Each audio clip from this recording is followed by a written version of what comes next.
The Daily Brad Devotions. Today's reflection with Pastor Jeff Eliscopides.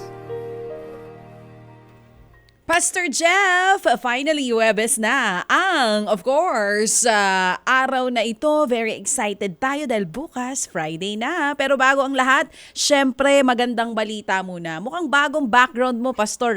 Ikaw ba ay inabot ng baha kaya lumikas muna kayo? Anong eksena? Binaha yung studio natin, Cha. Oh my Medyo God. umabot mga 6 inches. Hindi naman. Second floor ito o sa first floor, Pastor? Sa first floor. Okay, Yeah. so wala kayo ngayon sa bahay, Pastor? Nandito kami sa second floor. Medyo mabagal ang Paghupa ng baha ngayon kumpara nung mga nakaraang nag-uulan. Hindi yan ang sinabi sa amin nung nakausap namin. Ang sabi, mas mabilis na daw ang paghupa ngayon. Pero dyan sa inyo, hindi. Siguro sa Rizal dahil maraming mababait na quarrying. Anyway. Naku, Pastor, be safe nasa ha. gate pa rin, Cha. Nasa gate Pero- pa rin yung tubig. Pero hindi Ayaw naman pa kayo rin. nawalan ng kuryente dyan, Pastor. Hindi naman. Praise Oo, God. Okay thank lang. God, at least maayos. At least makakasama ka pa rin namin ngayong umaga. Sige, Pastor, inaabangan ka pa rin ng lahat and we are so grateful na kahit binabaha po ang first floor ng bahay ni na Pastor, tuloy pa rin po tayo sa magandang balitang hatid niya sa atin. Mas kailangan natin ito ngayon, Pastor, dahil marami ang pinanghihinaan ng loob ngayon. Exactly. Pasok na pasok. Ako nga excited nang gumising kanina para makapaglinis na. Kaya lang, ang taas pa rin ng tubig sa labas ng bahay. Nakalabas naman na ng bahay. So, kasi hindi naman umulan magdamag. So, ina-expect ko magiging maayos na. But anyway, sakto yung topic, Chat. Dahil ang topic natin ngayon, yung pang fourth fruit of the Spirit, which is patience. Pasensya. Kaya, naku po. Alam mo, may isang tao ron na nagdasal. Sabi, Lord, bigyan niyo po ako ng pasensya. Now na. Okay? So sa panahon po ngayon na talagang medyo tinitest ang ating patience na sana umayos na pero alam niyo po may purpose po yan. Kaya lang siya attend sa panahon ngayon na halos lahat may instant coffee, noodles, may mga nakita nga instant kare-kare. Noong panahon ni Brad Ted, bago mo makita yung pinicturean mo, papadevelop pa ilang araw pa para bago maubos yung film. Ngayon, we live in a world na talagang pag-click mo, nandyan na yung itsura mo, di ba?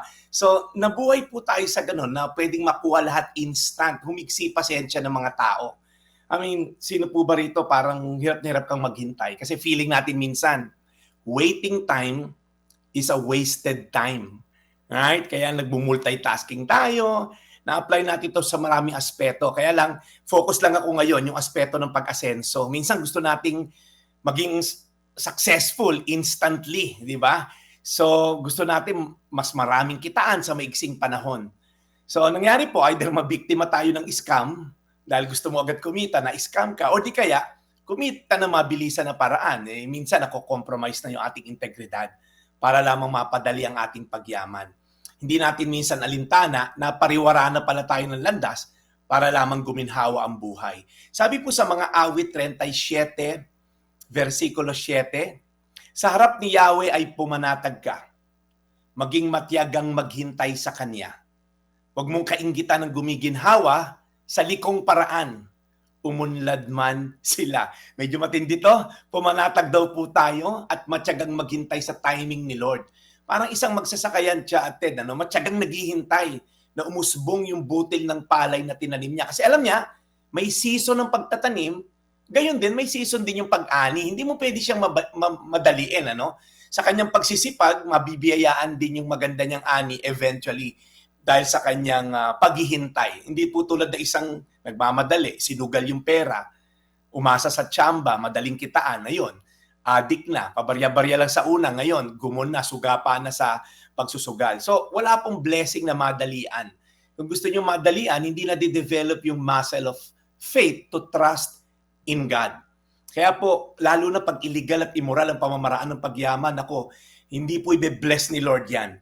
Saka yung eternal na pagsisisi, hindi mo gugustuhin. Kaya po, again, gusto ko lang encourage yung mga uring manggagawa na patuloy na lumalaban ng pataas. Ngayon, may bagyo, lumusong sa baha para makapagtrabaho.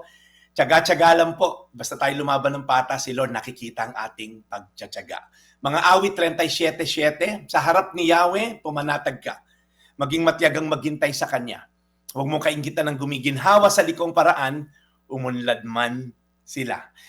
Panginoon, alam namin na sa kabila ng bagyong dinadaanan namin, merong rainbow na naghihintay. Meron, Lord, liwanag. At alam namin, Lord, na ikaw ang Diyos na patas sa lahat ng mga pamamaraan mo. Kaya nakikita mo rin, Lord, ang aming pagtsatsaga, ang aming pasensya sa mga bagay na hindi namin makuha sa ngayon. Tulungan mo lang kami, Lord, maghintay. Maghintay na productive dahil kami nagdadasal at ginagawa ang best na aming makakaya. And we leave the rest to you. Salamat, Panginoon, sa inyong kabutihan. Sa pangalan ni Jesus. Amen. Amen. Amen. Mahal na Panginoon, salamat po muli sa araw na ito sa pakikinig po sa magandang mensahe at aral mula po sa The Daily Brad. We pray, Lord, lagi niyo pong alagaan si Brad Jeff. Lord, keep him safe and protected, ang kanyang buong pamilya. Salamat din po sa lahat din po ng aming tagapakinig na tulad po nitong si Roger at ni Cora sa gitna po ng pagtulog ng kanilang bubungan, sa gitna po ng hirap na dinadanas, ang galaw pa rin po sa mundo ay patas. In Jesus' name we pray. Amen. Amen. Amen. Roger at Cora, kung nakikinig ka ngayon, may dagdag na 1,000 piso galing kay Happy Pare. Uy, meron din 500 pesos from Happy Jen. So ang total na nang tatanggapin ay 9,500 pesos. To God be all the glory. Amen.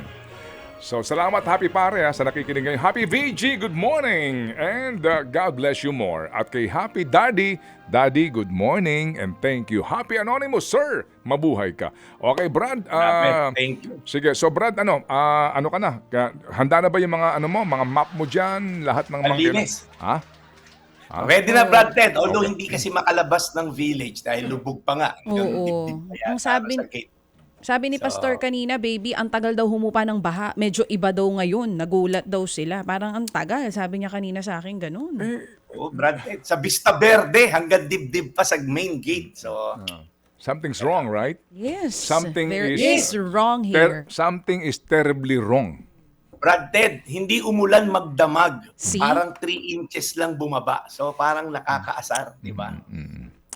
At, Para mas lalo ka maasar, kanina sinasabi ni Baby Boy, for Metro Manila only, ang total na budget halos umabot ng 150 billion pesos. ano, Sa flood control. Sa Flood control projects for Metro Manila only. Oo. Alam mo, Brad, kasi diyan sa lugar ninyo, no? Di ba Lower Antipolo ka? Yes. Okay.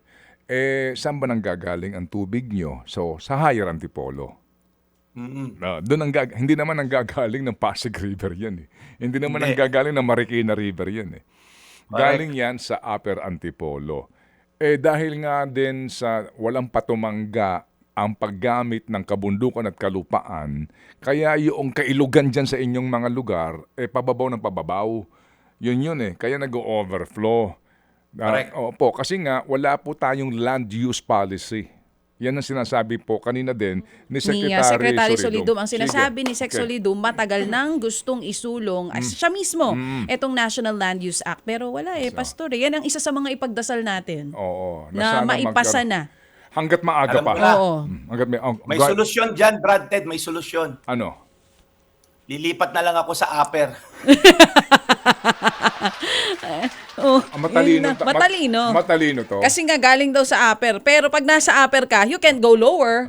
Kasi lower daan mo Hindi ka makakalabas ng bahay. Hindi ka makakauwi. Hindi ka Kasi makakauwi. mababaha din. Correct. Mas matalino to? Wala ka. No way out. Dito sa Pilipinas, Okay, no way out. Sige. So, Brad Jeff, salamat na marami. We'll catch you again tomorrow, Friday na. Maraming salamat, Ronald Sarcos, for tuning in together with your employee. Ito po yung Daily Brad, your daily dose of inspiration. Thank you. Serving the people, Brad Jeff Eliscopides. Ted Filon at DJ Chacha. Ngayon, nasa Radyo 5, 92.3 News FM. Monday to Friday, 6 to 10 a.m.